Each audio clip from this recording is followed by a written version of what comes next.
Start over. Okay, this is an exploding volcano. Okay, first you have to put three teaspoons of baking soda.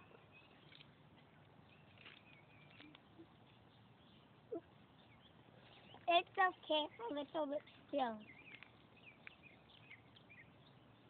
Still. Okay, one more.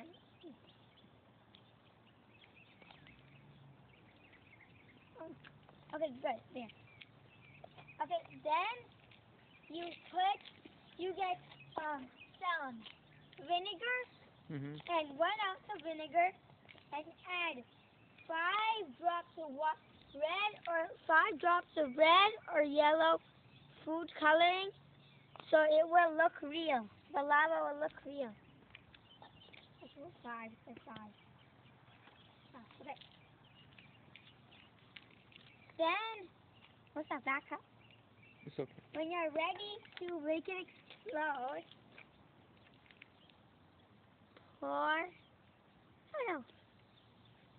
pour some of the vinegar, and then it explodes all over. Now say hooray! Hooray! There. Not close.